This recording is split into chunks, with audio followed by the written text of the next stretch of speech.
Bismillahirrahmanirrahim. Assalamualaikum warahmatullahi wabarakatuh.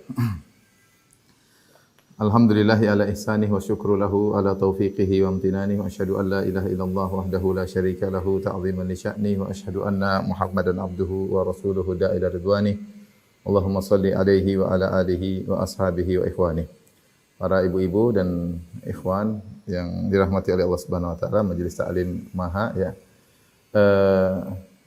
Sebagaimana yang disampaikan kepada saya, pada kesempatan ini kita akan bahas tentang umur kita yang singkat dan bagaimana kita bisa mencintai sedekah. Saya akan membuka pengajian kita dengan membacakan ayat-ayat dalam surat Al-Munafiqun ya, yaitu mulai ayat 9 sampai ayat terakhir yaitu ayat ke-11. Allah Subhanahu wa taala berfirman, Ya ayyuhalladzina amanu la tulhikum amwalukum wala auladukum an dzikrillah. Wahai orang-orang yang beriman, janganlah harta kalian dan anak-anak kalian melalaikan kalian dari mengingat Allah Subhanahu wa taala. Wa may yaf'al dzalika fa ulaika humul khasirun. Barang siapa yang melakukan demikian, artinya dia terlalaikan dari mengingat Allah gara-gara hartanya, gara-gara anaknya, sungguh dia adalah orang-orang yang merugi. Wa anfiqu mimma razaqnakum. Berinfaklah dari sebagian yang kami beri rezeki kepada kalian. Min qabli ayyatiya ahadakumul maut, sebelum datang kepada salah seorang dari kalian kematian.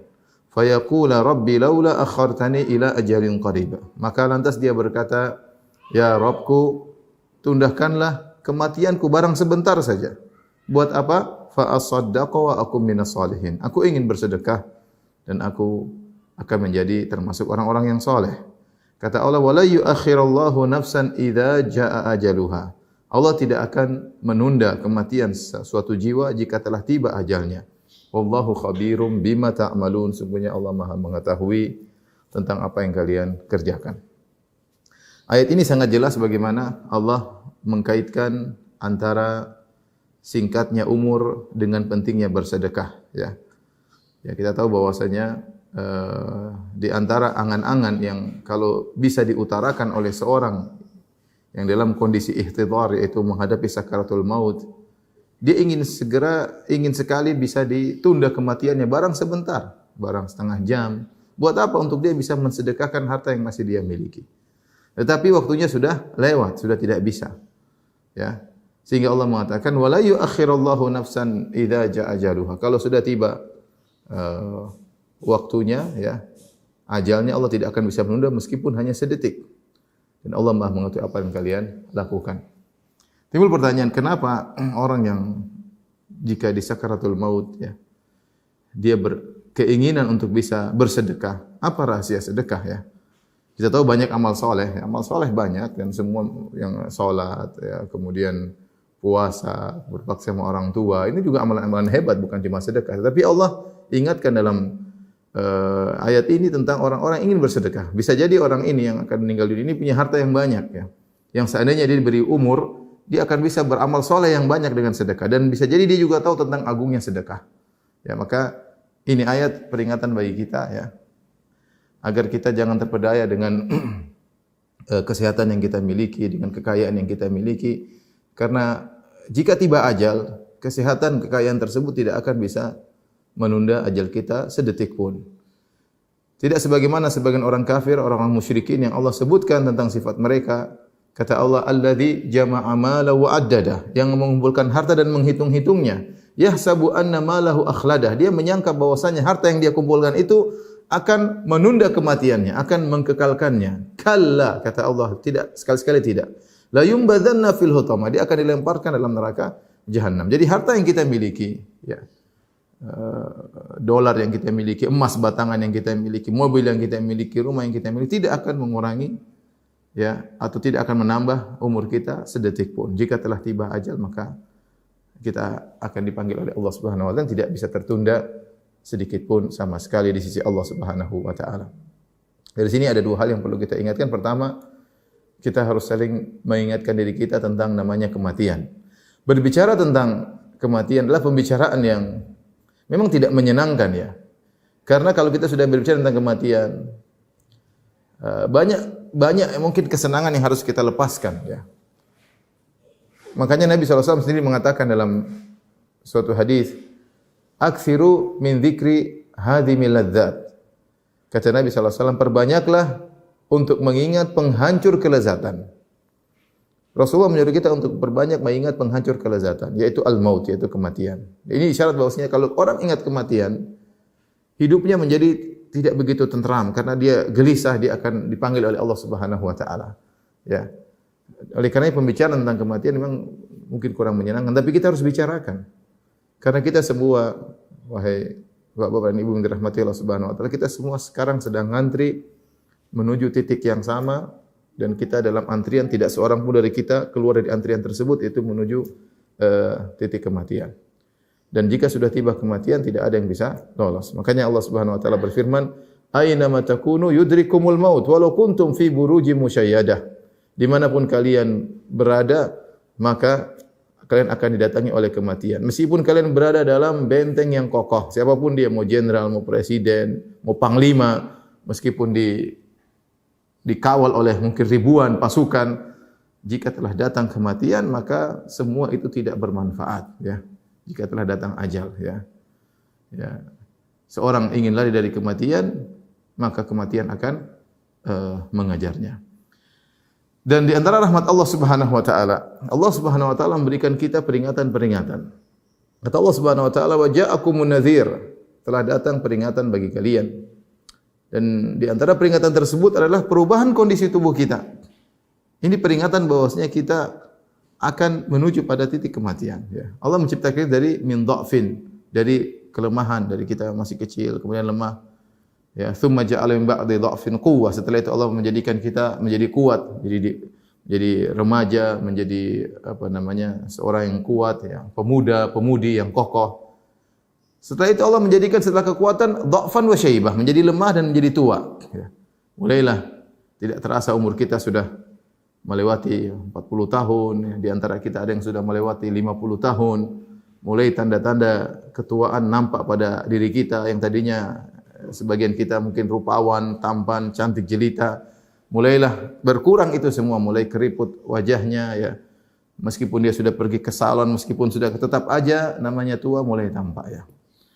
Makanya ketika Allah mengatakan wajah akumun nadhir, telah datang peringatan bagi kalian, di antaranya uban. Seorang kalau lihat uban tahu bahwasanya dia sudah tua, ya. Dia sudah tua. Dan umur kita sampai kapan sih? Kata Nabi sallallahu alaihi wasallam, "A'maru ummati baina 60 ila 70 wa aqalla man yajuzu dzalik." Umur umatku antara 60 sampai 70 dan hanya sedikit yang melewati 70 tahun. Maka ya, saya tahu di depan saya, masya Allah, ada bapak ibu-ibu yang umurnya lebih tua dari saya, ya. Saya masih muda, relatif muda dibandingkan pada bapak dan ibu-ibu yang hadir di depan saya, ya. Ya, saya masih 40, ya, mungkin sebentar lagi 41.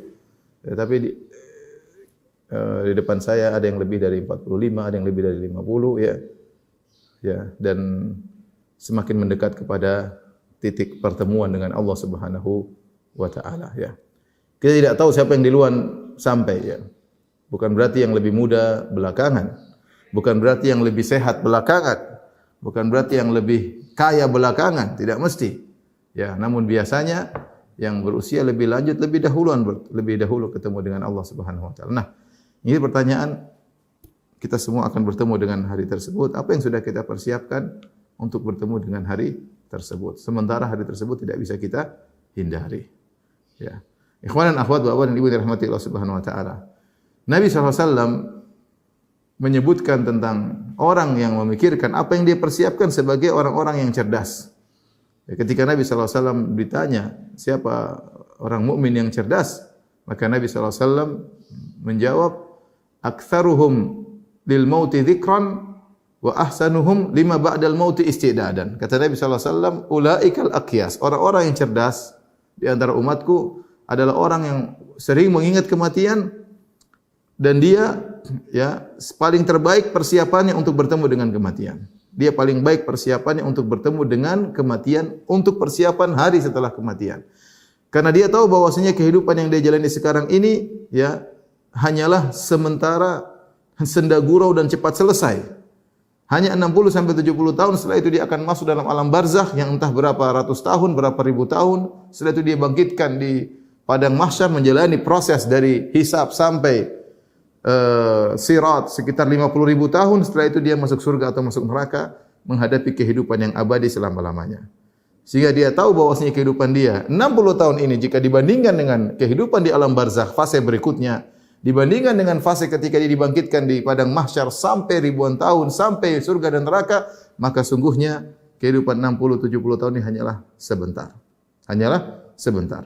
Karenanya ketika Nabi SAW ditawarkan untuk diberikan dunia, Nabi SAW mengatakan, Mali walid dunya, innama mathali wad dunya karakibin istadhalla tahta syajaratin summa raha fatarakaha.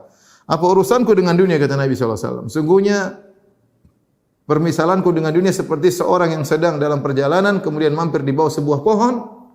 Sebentar dia istirahat kemudian dia tinggalkan pohon tersebut. Itulah hakikat dunia, seperti tempat istirahat yang sebentar. Karena kita semua adalah musafirun, kita sedang bersafar. Sedang menuju ke tempat kita yang sesungguhnya. Di hari akhirat. Dunia ini hanyalah mampir sebentar. Ibarat seorang hanya bernaung di sebuah pohon, kemudian dia melanjutkan perjalanannya. Tapi waktu yang sedikit ini, 60-70 tahun ini, inilah yang menentukan bagaimana hari kemudian kita. Baik di alam barzakh, maupun di padang mahsyar, apalagi di surga atau di neraka. Maka jangan seorang terpedaya. Yang jadi masalah, banyak di antara kita terpedaya. Ya. Wa gharrathumul hayatud dunya. Kata Allah, mereka terpedaya dengan kehidupan dunia. Mereka menjadikan dunia sebagai tujuan. Mereka menghabiskan waktu mereka yang tidak bermanfaat pada perkara-perkara dunia. Allah Subhanahu wa taala mengingatkan akan ini dalam banyak ayat tentang bahwasanya dunia ini bisa menipu. Jangan sampai kita terpedaya. Di antaranya Allah Subhanahu wa taala berfirman, "I'lamu annamal hayatud dunya." Ya. La'ibun wa lahwun wa zinatun wa tafakhurun bainakum wa takathurun fil amwali wal aulad kamathali ghaithin a'jabal kuffara nabatuhu thumma yahiju fatarahu musfarra thumma yakunu hutama wa fil akhirati adabun syadidun wa maghfiratun minallahi wa ridwan wa mal hayatud dunya illa mata'ul ghurur. Kata Allah Subhanahu wa taala, ketahuilah bahwasanya kehidupan dunia itu hanyalah persenda gurau dan permainan. Sebentar, kita main-main sebentar. Ya ikhwan, ya akhwat, bapak dan ibu dirahmati Allah Subhanahu wa taala, benar-benar kita tidak terasa tiba-tiba saya dulu merasa masih muda, tahu-tahu sekarang sudah 40. Tahu-tahu sudah punya anak 5, tahu-tahu anak sudah SMA, ya. Tidak terasa waktu berjalan begitu cepat, ya. Mungkin bapak dan ibu juga merasa tiba-tiba sekarang sudah berumur, sudah berusia. Ya, mulai pandangan mulai berkurang, tidak begitu tajam, pendengaran mulai tidak tajam lagi, ya. Mulai kadang tubuh kita tidak sesehat yang dulu, mulai kita pegal sana pegal sini, dan tanda-tanda bahwasanya kita sudah mulai berusia, ya. Allah mengatakan innamal hayatud dunya la'ibu wa lahu, hanya permainan senda gurau, permainan yang akan segera selesai, senda gurau yang akan selesai dan kita akan masuk dalam keseriusan dalam alam barzakh. Kemudian innamal hayatud la'ibu wa lahu wa zinah wa tafakhurun bainakum wa takatsurun fil amwali wal aulad, hanyalah perhiasan. Sebenarnya mengatakan inilah kondisi manusia ketika masa remaja, masa kecil hanya kenalnya main, senda gurau, dan sudah mulai masuk remaja, mulai perhatian dengan perhiasan-perhiasan. Kemudian sudah mulai 40 tahun ke atas mungkin wa takatsurun fil amwali wal aulad, mulai bangga-banggaan dengan harta yang banyak. Apa usaha kamu, usaha saya, apa keberhasilan saya, mulai jadi bahan pembicaraan. Ya, jadi bangga-banggaan, itulah jadi buah bumbu pembicaraan tatkala bertemu dengan kawan-kawan, ya. Nah, kalau wanita mulai bangga-banggaan dengan apa yang dia miliki, entah dia miliki tas yang bagus, entah dia miliki jam yang bagus, entah dia miliki rumah yang bagus, entah dia sudah berjalan ke sana kemari, sudah keluar negeri ke sana sini. Itu jadi kadang-kadang menjadi bahan tafakhurum bainakum, saling bangga-banggaan di antara kalian. Wa takathurun, dan juga banyak-banyakan di antara kalian. Tapi apa itu semua, kata Allah, kamathali ghaithin a'jabal kuffara nabatu, seperti hujan yang turun di atas muka bumi kemudian menumbuhkan tumbuhan yang hijau. Seorang kagum melihat tumbuhan yang hijau tersebut, thumma yahiju fatarahu musfarra, kemudian menjadi kuning, kemudian hancur lebur. Ya. Thumma yakunu hutama. Dan demikianlah kita. Baik. Mana orang-orang kaya yang kita lihat dahulu toh? Kemudian kaya raya, kemudian tua, kemudian akhirnya selesai meninggal dunia. Setelah meninggal dunia tinggal kemudian apa yang sudah kita siapkan untuk kehidupan kita di setelah ini. Yang itulah kehidupan yang sungguhnya. Kata Allah Subhanahu wa taala, "Wa innal akhirata lahiyal hayawan." Sungguhnya kehidupan akhirat adalah kehidupan yang sesungguhnya. Lau kanu ya'lamun, seandainya mereka mengetahui.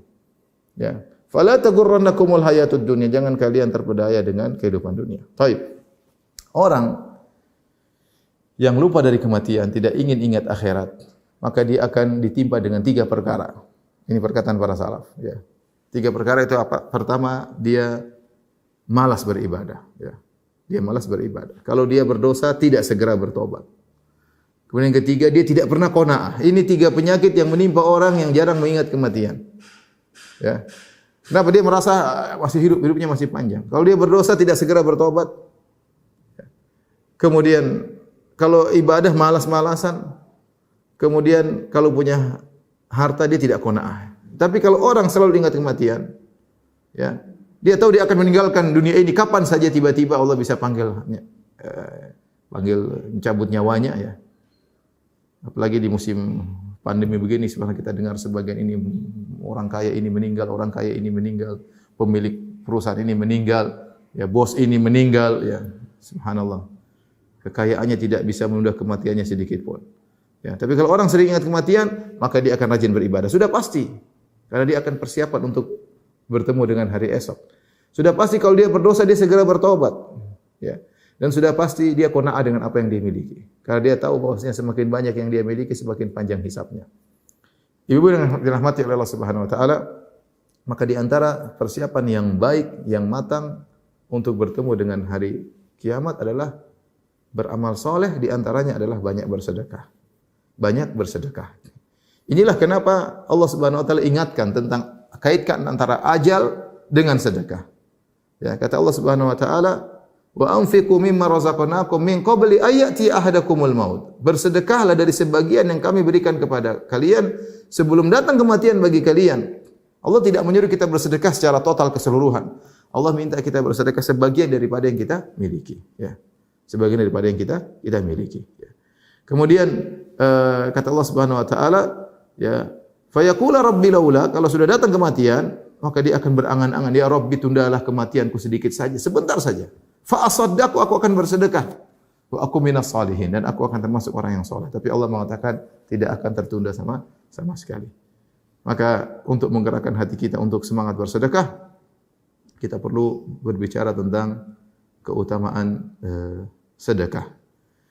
Ibu yang dirahmati Allah Subhanahu wa taala, pembicaraan ini semakin penting ketika pembahasan tentang sedekah difokuskan kepada para ibu-ibu, ya, kepada para ibu-ibu, ya. Karena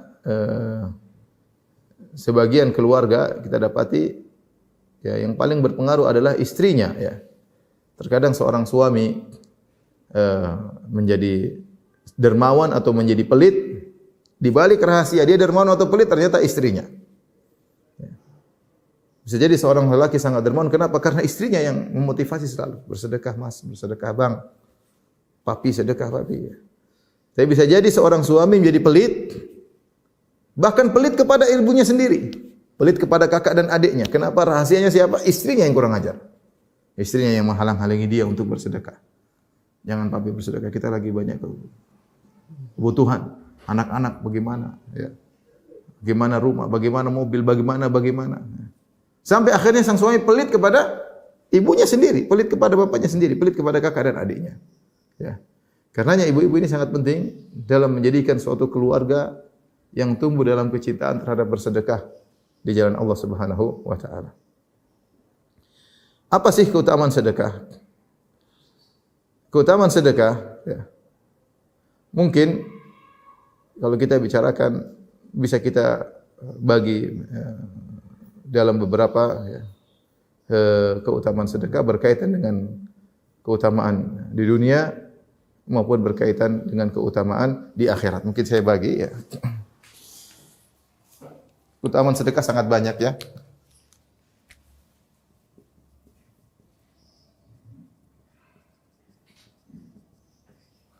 Sangat banyak, ya. Saya hanya menyampaikan sebagian saja. Ya. Tapi mungkin bisa kita klasifikasikan secara umum menjadi 2. Ya. keutamaan di dunia,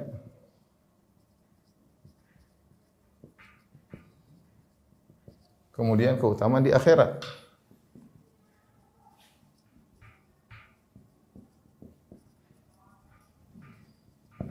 Subhanallah, di antara keistimewaan sedekah, Allah menjadikan ibadah ini, ibadah sedekah ini, ya, menjadikan ibadah sedekah ini bukan hanya diberikan keistimewaan untuk di akhirat doang, padahal di dunia pun seorang bisa merasakan manfaat dari sedekah. Di antara manfaat sedekah yang mungkin bisa kita kumpulkan dari hadis-hadis, yang pertama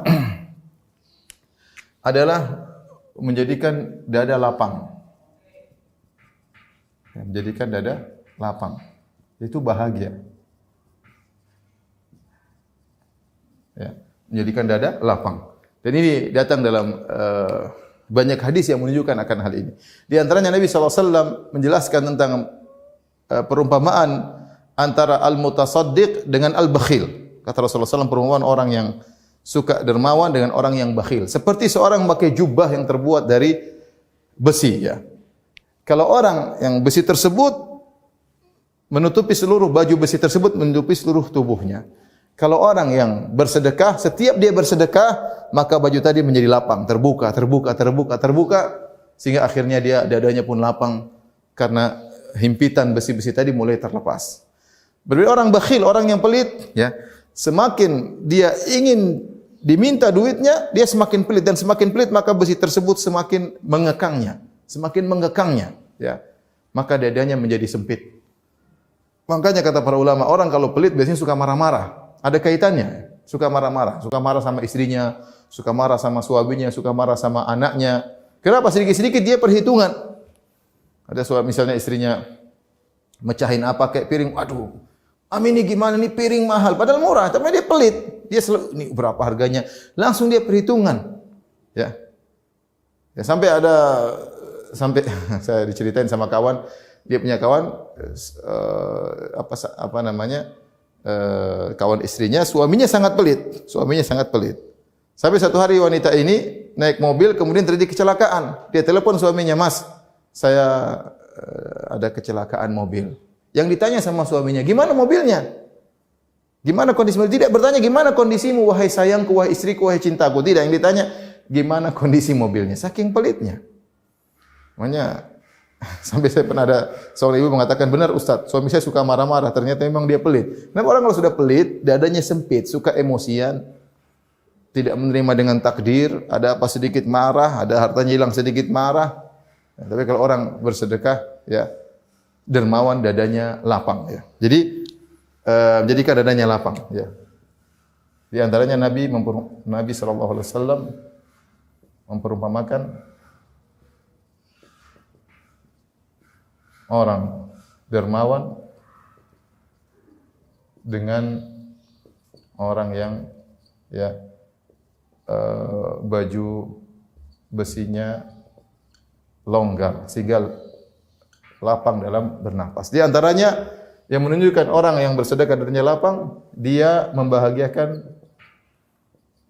dia membagi kebahagiaan kepada orang lain.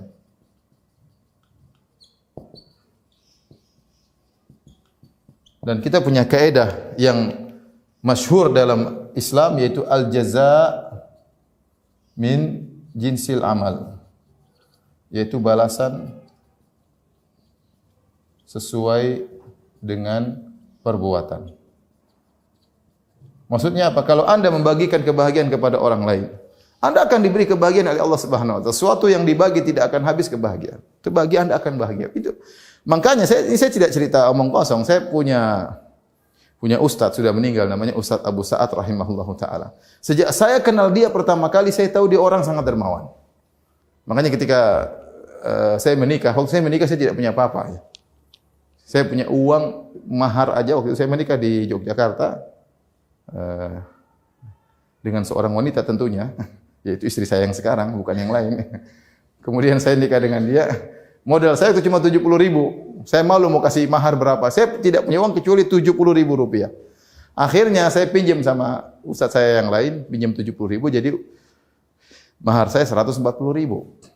sudah tidak punya duit, kemudian saya kasih mahar supaya kelihatan besar, saya tidak belikan emas karena kalau emas entah jadi 1 gram sampai atau tidak, Allah alam. Akhirnya saya beli buku agak tebal, ditutupin kelihatannya keren. Maharnya buku yang di depan mata ya. Ustaz saya ini Abu Sa'ad rahimahullahu taala ya. Akhirnya dia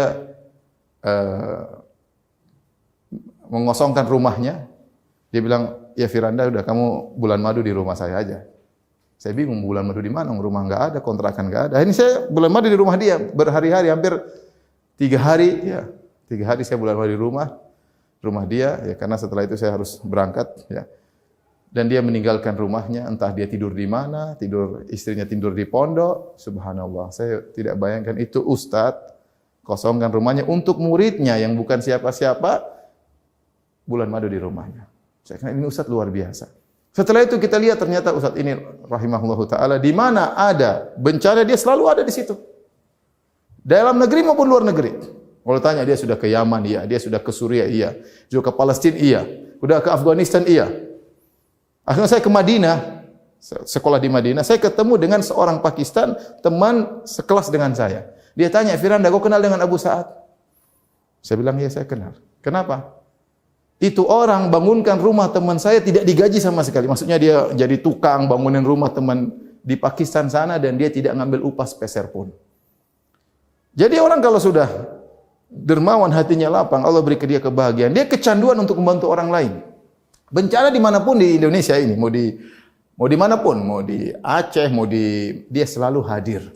Mengumpulkan dana, kemudian dia beri bantuan. Kenapa? Ada kebahagiaan. Kadang kita lihat heran, ini orang bagaimana sih? Apa enggak capek? Riwa-riwi ke sana kemari.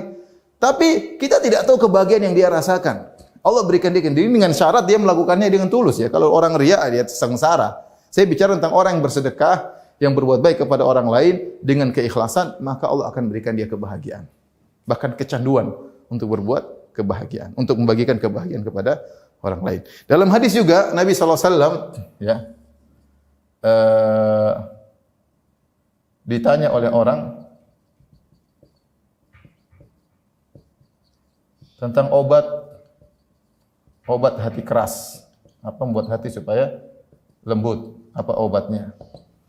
Datang seorang yashku qaswata qalbihi. Seorang datang kepada Nabi, dia mengeluhkan tentang kerasnya hatinya. Maka Nabi SAW mengatakan, "In aradta talyina qalbik," kalau kau ingin lembutkan hatimu, fa'at emil miskin wamsah ala ra'sal yatim. Kata Nabi, kalau kau ingin lembut hatimu, maka apa? Beri makan kepada fakir miskin. Bantu orang lain, Allah akan lembutkan hatimu. Wamsah ala ra'sal yatim. Wamsah ala ra'sil yatim, jangan usap tanganmu di kepala anak yatim. Dan ini hadis ini benar-benar diterapkan kalau di Arab Saudi ada anak yatim, orang rebutan untuk apa? Usap kepalanya. Kenapa kita usap kepala anak yatim? Kasihan, dia enggak punya bapak ya. Enggak ada yang ngurus dia. Apalagi kalau dia sekolah lihat anak-anak lain dijemput oleh ibunya, dijemput oleh bapaknya, dia mungkin enggak ada yang jemput. Ada yang tempat dia berbicara, tempat manjat-manjat. Mungkin kalau anak-anak lain manjat di pundak bapaknya, dia enggak manjat sama siapa, enggak ada. Kita sambil ngusap kepala, sambil kita renungkan, itu akan melembutkan hati kita. Ya, tapi jangan usap-usap doang, kasih duit ya. Jangan usap-usap aja, kasih duit. Nah, ini ya. Jadi, ini di antara obat yang menjadikan dada kita menjadi lapang adalah dengan bersedekah. Tapi tadi yang perlu perjuangan. Ya. Alhamdulillah, mungkin di depan saya Bapak Ibu-ibu rajin bersedekah. Semoga Allah semakin membuat semangat untuk bersedekah ya. Dan saya ingatkan, Allah tidak menyuruh kita bersedekah dengan seluruh harta kita. Allah mengatakan, "Wa anfiqu mimma razaqnakum." Berinfaklah sebagian dari yang kami berikan kepadamu.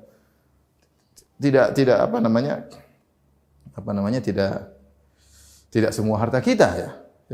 Kita bukan seperti Abu Bakar radhiyallahu anhu yang berinfak dengan seluruh hartanya. Kita tidak seperti Umar bin Khattab radhiyallahu anhu yang berinfak dengan setengah hartanya. Siapa yang mampu seperti kita ini? Coba lihat di harta kita, aset berapa ini? 1 miliar, 500 juta saya infak. Zaman sekarang mungkin sulit. Mungkin ada tapi sulit. Adapun para sahabat memang mereka luar biasa. Tapi seorang berusaha untuk membiasakan dirinya untuk bersedekah ya, karena itu akan berikan keuntungan duniawi bagi dirinya, di antaranya dia akan bahagia. Dia akan bahagia. Dan sungguh luar biasa kalau suami istri sudah saling senang bersedekah luar biasa. Allah akan kasih jalan, jangan khawatir. Ya, sudah suami rajin bersedekah, istri rajin bersedekah, masya Allah hidup nyaman. Insya Allah Allah kasih apa? Kebahagiaan. Tapi kalau suami pelit, istri pelit, luar biasa. Ya. Anaknya super pelit, anaknya super pelit. Bahkan kalau suami istri pelit, anaknya sama seperti mereka. Saya pernah ketemu dengan anak saya. Ya saya juga enggak dermawan seperti orang, tapi maksud saya, dia cerita, dia ngeluh sama saya, dia bilang, Abi, si Fulan pelit banget. Dia cerita tentang temannya. Saya dalam hati, ya. Saya kenal bapaknya juga pelit. Makanya wajar kalau dia pelit seperti bapaknya. Pengaruh. Kita kalau pelit, anak kita super pelit. Tapi kalau kita ngajari anak kita dermawan, anak kita akan lihat bapak saya dermawan, ibu saya dermawan. Ibu saya dermawan. Saya tadi katakan, meskipun ya, kita mungkin tidak seperti para sahabat, tetapi saya mendapati orang-orang hebat di zaman seperti ini, yang orang-orang tersebut saya kenal, ya, yang bisa mengeluarkan uang sampai puluhan miliar di jalan Allah Subhanahu Wa Taala, tanpa harus dikenal, tanpa harus diketahui. Saya tidak bicara dia sedekah receh-receh ratusan juta, puluhan miliar dia keluarkan. Ya, saya pernah menghadap seorang zaman dulu. Ini Pak, ada begini, ada kebutuhan gini, tanah gini-gini, butuh 2 miliar Pak untuk dibebaskan bikin masjid. Oh ya Ustaz, insya Allah. Ya. Minggu depan langsung beli tanah. Pak, ini bangun masjid. Oh itu 7 miliar keluar lagi. Ada gini-gini, Masya Allah. Ada satu lagi bangun masjid sampai puluhan miliar. Jadi ada orang-orang yang memang dia ada kebahagiaan tatkala dia bersedekah. Tapi saya ingatkan tadi, bukan berarti kita bersedekah tanpa perhitungan, semampu kita. Ya. Jangan kita punya penghasilan 50 juta, sedekahnya 55 juta.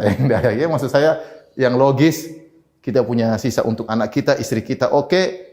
Mungkin untuk bangun rumah, tapi ada sisa, jangan ragu-ragu, sedekahkan. Jangan ragu-ragu ya, sedekahkan. Baik. Jadi yang pertama menjadikan dada lapang. Yang kedua di antara keutamaan sedekah di dunia adalah bisa menyembuhkan penyakit.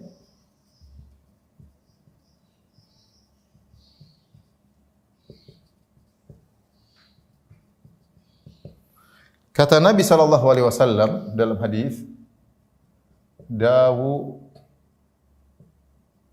mardhakum bis sadaqah." Sembuhkanlah orang-orang yang sakit di antara kalian dengan sedekah. Saya baru ketemu beberapa waktu lalu teman saya, istrinya tahu-tahu kena kanker apa, ya, maka dia segera bersedekah. Dia tunggu keajaiban dari Allah dan alhamdulillah kemudian berkurang dan alhamdulillah menuju pada kesembuhan. Dan ini saya tahu ini praktek ketika saya di Madinah. Ada teman saya datang kata dia, Firanda, ini ada uang sekian ribu real. Ada orang bersedekah, ya. Dia lagi sakit. Subhanallah, saya waktu itu belum tahu sunnah ini. Ada apa ini? Ternyata sedekah memang bisa salah satu sebab untuk menyembuhkan penyakit. Salah satu sebab untuk menyembuhkan penyakit. Kata Nabi, "Da'u mardhakum bisadaqah." Sembuhkanlah orang sakit dengan sedekah. Jadi niatkan karena Allah. Ingatlah, ini semua kita bicara sedekah ikhlas karena Allah, bukan untuk mencari pengakuan dari orang lain, ya. Bukan untuk di-like-in, like sama orang, enggak, ya. Kita ini latih diri untuk ikhlas, tetapi tidak mengapa ada niat-niat duniawi yang dompleng. Yang penting kita bukan cari pujian orang. Saya bersedekah supaya saya bahagia, boleh. Saya bersedekah supaya penyakit saya sembuh, atau anak saya sembuh, atau kakak saya sembuh, atau ibu saya sembuh, boleh. Kita niatkan, ya Allah, ini untuk kesembuhan ibuku. Tapi kita bukan pamer-pamer. Bukan kita ceritakan kepada orang lain agar disanjung, diakuin, enggak. Itu merusak segalanya. Kita bicara tentang orang yang ikhlas. Di antaranya sedekah bisa menyembuhkan penyakit. Di antaranya, ibu yang dirahmati Allah Subhanahu wa taala, bahwasanya sedekah mencegah kematian yang buruk, yaitu mencegah su'ul khatimah. Dalam hadis Nabi SAW bersabda, ya, "Sana'iul ma'ruf taqi masari'is su'." Kata Nabi SAW, perbuatan baik kepada orang lain ya. Itu di antaranya sedekah mencegah kematian yang buruk. Mencegah kematian yang buruk ya. Selalu berbuat baik kepada orang lain. Kita enggak tahu kita meninggal kayak apa. Kita enggak tahu kita meninggal sedang bermaksiat kepada Allah atau tidak. Waliyadzubillah, seorang sedang nonton yang tidak-tidak, seorang sedang durhaka kepada orang tuanya, seorang istri sedang membangkang suaminya, sedang kemudian dikena serangan jantung, seorang lelaki sedang berzina atau meninggal dunia. Waliyadzubillah, seorang sedang ingin berpesta-pesta, berhura-hura atau meninggal dunia. Kita tidak ingin kita meninggal dengan demikian. Kita ingin kita meninggal dalam kondisi baik. Bertemu dengan Allah dalam kondisi sedang beribadah, kepada meninggal dalam kondisi ibadah, meninggal sedang umrah, meninggal sedang haji, meninggal sedang berbakti kepada orang tua, meninggal sedang berbakti kepada suami, meninggal sedang ngurus anak dan istri. Ini ciri-ciri orang meninggal dalam kondisi baik ya. Maka di antara hal yang membuat kita bisa meninggal dalam kondisi baik adalah dengan bersedekah. Kemudian di antara keistimewaan sedekah di dunia, menambah harta. Sedekah menambah harta. Ya, menambah harta. Dan hadis tentang ini banyak, di antaranya kata Nabi sallallahu alaihi wasallam, "Ma naqasat shadaqatun min mal." Kata Nabi sallallahu alaihi wasallam, sedekah tidak mengurangi harta. Bahkan menambahnya. Kata sebagian ulama maksudnya menambahnya. Dan ini adalah butuh keimanan. Ini butuh keimanan. Kita secara zahir kalau punya uang 1 juta, kita sedekahkan 100 ribu secara zahir, maka akan berkurang jadi 900 ribu. Benar. Tetapi Nabi mengatakan, "Mana qasat shadaqatan min mal." Sedekah tidak mengurangi harta. Bagaimana caranya? Urusan Allah. Percayakan, serahkan kepada Tuhan. Allah akan kembalikan 100 ribu di dunia sebelum di akhirat. Bahkan Allah bisa ditambah lagi. Ya. Makanya dalam hadis kata Nabi sallallahu alaihi wasallam, Allah berfirman, "Ya bani Adam, anfiq alaik." Wahai anak Adam, berinfaklah, maka aku akan berinfak bagimu. Ya. Wa ma anfaqtum min syai'in fahuwa yukhlifuh. Apapun yang kalian infakkan sedikit apapun, Allah akan menggantinya. Yang ganti Allah. Saking Allah jaminkan, ya, jaminan bahwasanya kalau kaum bersedekah Allah akan ganti di dunia sebelum di akhirat. Allah menamakan infak yang kita berikan dengan utang. Allah mengatakan, "In tuqridullaha qardan hasanan." Ya. Yudha'af lahu. Barang siapa yang beri hutangan kepada Allah, ya, dengan hutangan yang baik, ya. Barang siapa, sampai Allah menamakan kalau kita berinfak dengan nama hutang, seakan-akan Allah berhutang kepada kita. Ya akhi, kalau yang berhutang kepada kita orang miskin, ada orang miskin pinjam uang kita kasih, ya kemungkinan enggak kembali, anggap aja sedekah. Tetapi kalau ada orang triliuner datang kepada saya, misalnya Firanda, saya pinjam uang 100 juta, saya punya uang. Apa saya ragu kasih sama dia? Saya enggak ragu karena saya tahu dia ini triliuner. Kebetulan aja dia lupa bawa ATM atau dia lupa bawa dompetnya atau dia lagi safar sehingga ketinggalan semuanya. Saya kasih pinjam aja 100 juta pasti kembali. Kenapa? Dia triliuner, asetnya banyak. Karena kita percaya dia mampu. Nah, bagaimana kalau yang pinjam Allah Subhanahu wa taala? Yang maha kuasa, maha kaya, maha memiliki segala-galanya, yang harta kita itu dari Allah juga. Sampai Allah menamakan itu adalah qardan hasanan, itu bantuan yang pinjaman yang baik, agar Anda yakin ketika Anda bersedekah pasti Allah ganti. Bahkan Allah kasih tambahan. Ya. Karena saya punya teman-teman yang saya tahu mereka rajin bersedekah. Ini bukan kisah, maksudnya benar-benar saya temui mereka dan mereka benar-benar hartanya ditambah terus oleh Allah. Hartanya ditambah. Dan itu benar, mungkin tidak kelihatan secara nyata kalau kita kasih uang sekian langsung tambah, itu namanya bukan hal yang gaib. Ini sedang kita bicara hal gaib. Anda beriman atau tidak? Anda beriman dan saya ketemu dengan teman-teman saya yang rajin bersedekah, Allah mudahkan rezeki bagi mereka, tapi dengan syarat harus ikhlas kepada Allah. Bukan untuk kita pamer-pamerkan. Ya. Saya punya kawan ketika peresmian sebuah masjid, kemudian saya ajak dia melihat masjid yang dia bangun dengan harga miliaran-miliaran, ya, kalau nggak salah 8 miliar.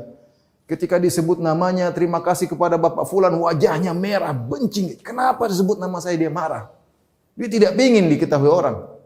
Kenapa sebut nama saya? Tapi dia marah sama siapa? Saya bilang, bukan saya, itu orang yang bilang. Ya. Benar-benar tulus lah, kita tulus. Dan selalu saya ingat ketika saya sekolah di Madinah, seorang syekh guru saya cerita, ada seorang yang kalau dia dapat rezeki dia selalu kasih orang, dapat rezeki selalu kasih orang. Sampai dia ditanya sama teman-temannya atau ditanya sama keluarganya, "Kamu nih bagaimana? Setiap dapat rezeki kamu kasih orang. Setiap dapat rezeki kamu kasih orang." Kata orang ini, orang soleh ini, "Saya punya tradisi sama orang lain dan Allah punya tradisi kebiasaan sama saya. Kebiasaan saya adalah memberikan kepada orang dan kebiasaan Allah memberikan kepada saya. Saya tidak ingin kalau saya rubah kebiasaan saya terhadap orang lain, Allah merubah kebiasaan Allah kepada saya." Perhatikan ini. Kita punya kebiasaan sama orang, Allah punya kebiasaan sama kita. Dan kita sudah jalani itu bertahun-tahun. Saya kasih, saya dikasih. Saya kasih, saya dikasih. Jangan rubah kebiasaan itu, jangan rubah. Allah sudah punya penilaian khusus terhadap Anda. Anda, ya kita bukan bilang kita punya harta kasih semua. Enggak, maksudnya yang logis lah. Kita punya kemampuan sekian ya kasih. Yang penting hati kita lapang. Kita kasih. Terkadang kita harus berjuang, tambah sedikit deh. Ya. Dan Allah punya kebiasaan kepada kita dan kita yakin. Dan itu yang berjalan, itu yang terjadi. Dan itu kenyataan yang kita lihat. Makanya Syekh Sa'ad Sastri waktu saya ketemu dia mengatakan apa? Dia bilang, Syekh Sa'ad Sastri hafizahullah ta'ala, seorang ulama di Saudi yang mengatakan, saya tidak pernah menemukan seorang yang rajin bersedekah, kemudian Allah hinakan dia. Enggak.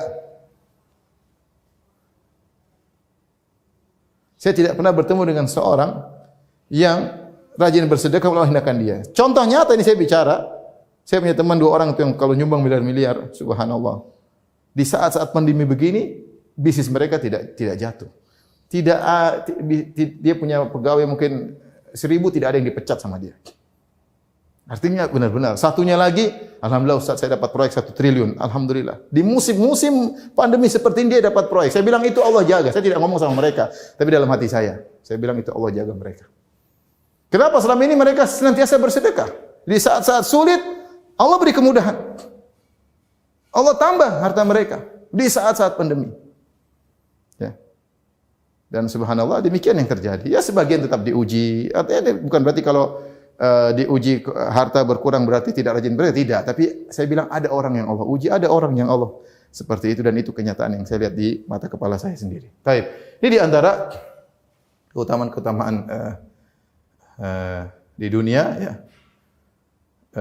Dan tentu masih banyak lain tapi ini sekedar sebagian yang mungkin bisa saya sampaikan pada kesempatan kali ini. Kita beralih kepada keutamaan yang berkaitan dengan di akhirat. Banyak juga keutamaan sedekah di akhirat. Ya. Di antaranya sedekah meredamkan kemurkaan Allah. Kata Nabi SAW, "Inna sadaqatus sir tudfi'u ghadab ar-Rabb." Sesungguhnya sedekah yang diam-diam meredamkan kemurkaan Allah.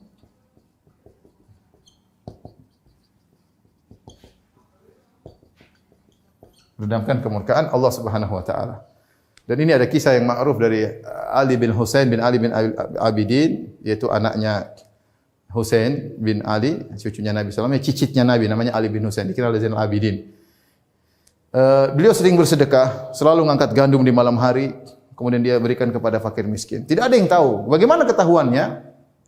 Ketahuannya ketika dia meninggal, orang-orang miskin tidak lagi menerima sedekah gandum. Mereka heran, kemana? Ketika meninggalnya dia, terus ditemukan ada bekas hitam di belakang, rupanya dia mikul sendiri. Bahkan dia tidak suruh pembantunya untuk ikut mikul sama dia, saking dia ingin menyembunyikan. Dia tidak suruh budaknya, dia tidak suruh pekerjanya. Dia mikul sendiri, di malam hari dia berikan. Ketika dia meninggal, baru orang miskin tersebut kehilangan sedekah tersebut. Ketahuan ternyata dialah yang selama ini memberi sedekah. Tidak ada yang tahu. Makanya ketika Nabi SAW menyebutkan tentang 7 golongan yang Allah naungi pada hari kiamat, di antaranya orang yang bersedekah dengan ikhlas. Rajulun tasaddaqa bi yaminihi fa akhfaha hatta la ta'lama shimalu ma tunfiqu yaminu. Seorang yang bersedekah dengan tangan kanannya dia sembunyikan sampai tangan kirinya tidak tahu apa yang disediakan oleh tangan kanannya. Dia ikhlas, tidak share kemana-mana, tidak cerita sana sini, tidak bangga. Oh, saya bangun masjid ini alhamdulillah. Saya yang bangun ini enggak, dia enggak pernah begitu. Dia diam antara dia dengan Allah Subhanahu wa taala. Kalau ada yang tahu pun bukan sekedar untuk bangga-bangga, tapi mungkin untuk share motivasi, oke bolehlah.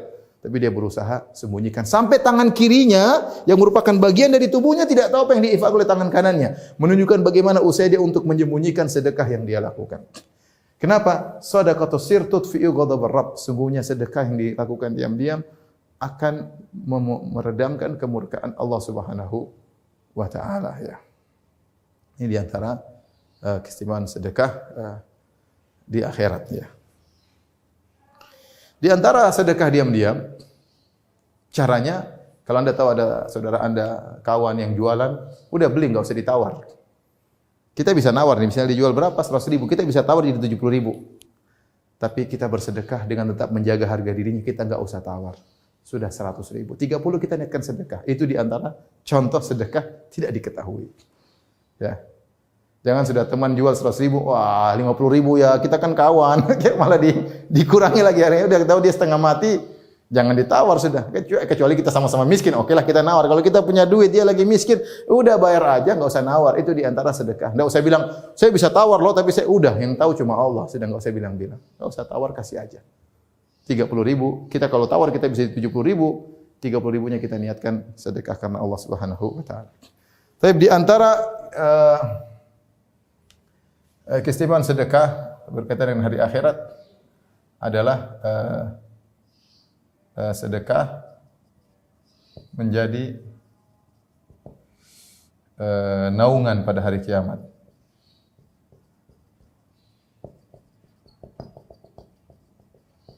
Kata Nabi SAW dalam hadisnya, kullu mri'in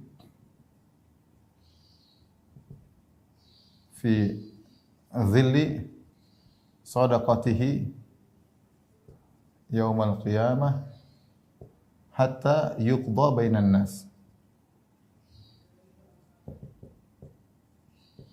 Kata Nabi SAW, setiap orang di bawah naungan sedekahnya pada hari kiamat hingga Allah menyidang manusia. Kita tahu pada hari kiamat kelak matahari jaraknya 1 mil, sangat terik, orang-orang bercucuran keringat luar biasa. Tetapi ada orang-orang yang bahagia dinaungi oleh sedekahnya. Di antaranya ini orang yang bersedekah.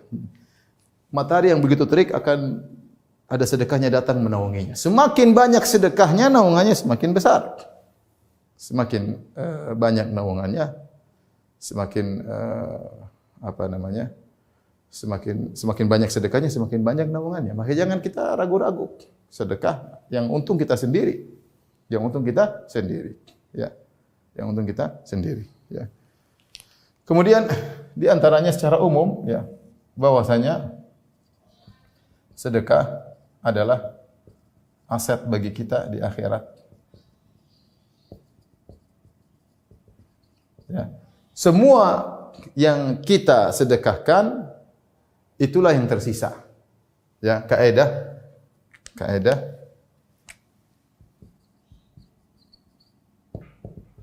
semua yang kita sedekahkan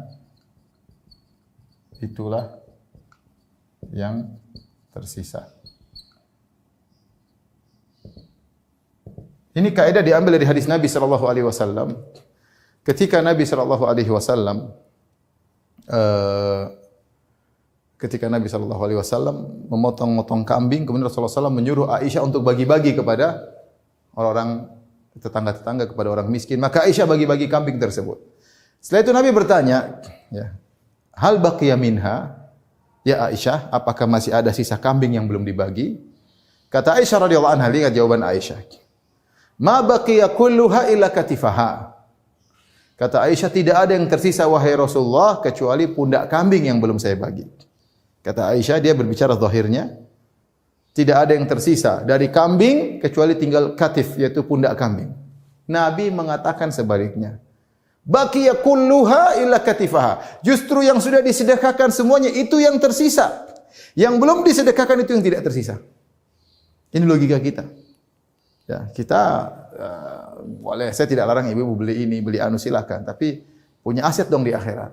Jangan duit semua beli tas, beli HP, beli Emas boleh beli, tapi harus punya aset di akhirat. Syariat tidak melarang Anda untuk berhias, kemudian untuk membeli perhiasan, tidak dilarang. Punya barang yang bagus, kalau kita punya uang tidak jadi masalah. Tetapi jangan sampai kita punya aset di dunia banyak, di akhirat nggak punya aset. Itu yang salah. Maka ingat ini, sedekah itu aset bagi kita di akhirat. Ya. Justru yang kita infakkan itu aset kita. Kalau orang bilang, bagaimana kau mau menabung yang aman? Nabung di Allah. Ya, nabung di bank mungkin mengalami inflasi, harga turun, ya, atau mungkin banknya likuidasi dan yang lainnya. Tapi kalau kita tabung di Allah, pasti kalau menabung di Allah, pasti aman, pasti dapat untung banyak. Minimal Allah kasih untung ya 100 kali. Kalau enggak 700 kali. Ya. Paling tidak 10 kali minimal. 10 kali atau 100 kali, 700 kali, pasti dilipat gandakan oleh Allah Subhanahu wa taala. Tidak akan mengalami inflasi. Pasti akan diuntungkan. Jadi mau taruh sedekah yang aman di mana? Di Allah Subhanahu wa taala. Selesai. Yang terakhir mungkin yang sampaikan di sini adalah sedekah menghalangi dari neraka jahanam.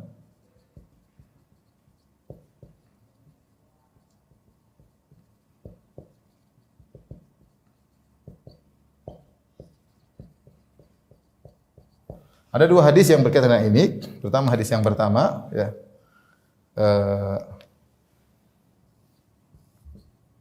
Nabi SAW bersabda, "Ittaqun nar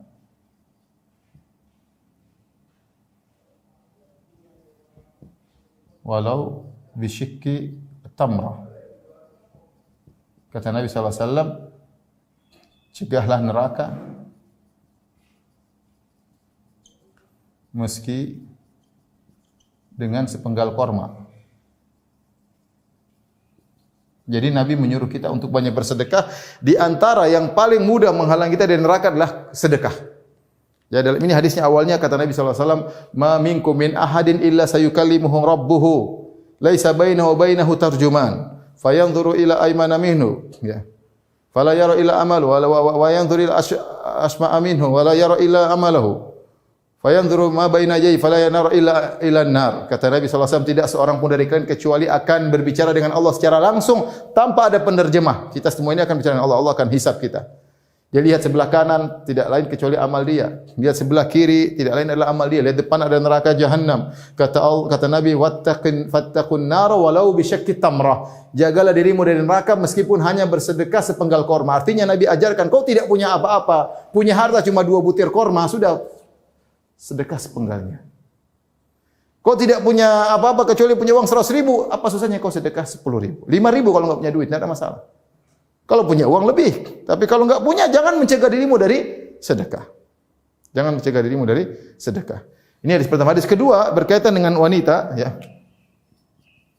Khusus berkaitan dengan wanita.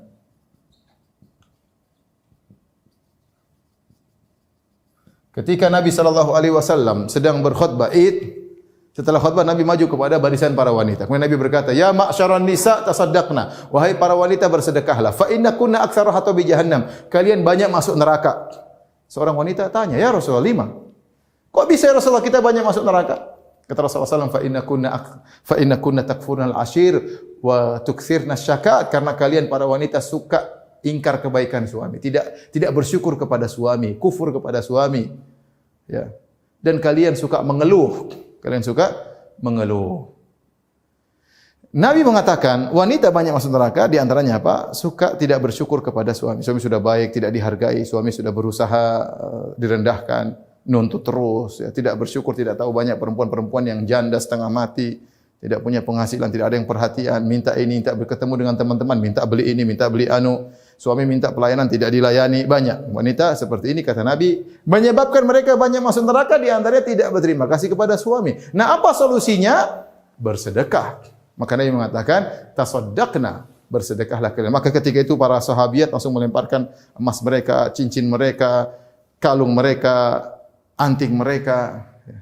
Ini dalil bahwasanya sedekah adalah jalan termudah untuk menghalangi seorang dari neraka jahanam. Ya. Terakhir, setelah kita sampaikan ini semua, hadirin hadirat Allah Subhanahu wa taala, Maka saya ingatkan bahwasanya kalau kita bersedekah, ya, sesungguhnya yang lebih untung kita bukan orang yang kita sedekahi. Yang lebih untung kita bukan orang sedekah. Kalau kita sedekah sama orang, orang tersebut, apa yang dia untung? Ya paling mungkin dia lapar, jadi kenyang. Mungkin kita sedekah belikan obat, jadi sakit menjadi sembuh. Mungkin dia punya utang, kita lunaskan, dia lega. Keuntungan dia cuma itu. Adapun kita keuntungannya banyak. Bayangkan kita dilegakan oleh Allah, kita hartanya ditambah oleh Allah Subhanahu wa taala, diampuni dosa-dosa kita. Ya. Diberi lipat ganda balasan pada hari kiamat kelak, datang naungan pada hari kiamat kelak di padang mahsyar, dan banyak sedekahnya. Makanya benar kata Allah Subhanahu wa taala, "Wa may yabkhal fa innama yabkhalu an nafsihi." Barang siapa yang pelit, sungguhnya dia pelit pada dirinya sendiri, ya. Kenapa? Banyak keutamaan dia tidak mau ambil. Kalau Anda bersedekah untuk diri Anda sendiri. In ahsantum ahsantum li anfusikum. Kalau kalian berbuat baik untuk diri kalian sendiri. Wa may yashkur fa innama yashkuru li nafsihi. Barang siapa bersyukur kepada Allah, dia bersyukur kepada dirinya sendiri. Allah tidak butuh dengan sedekah kita, Allah tidak butuh dengan amal soleh kita. Itu untuk kita sendiri. Ya, untuk kita sendiri. Demikianlah para ibu-ibu dan bapak-bapak dalam majelis taklim Maha, ya.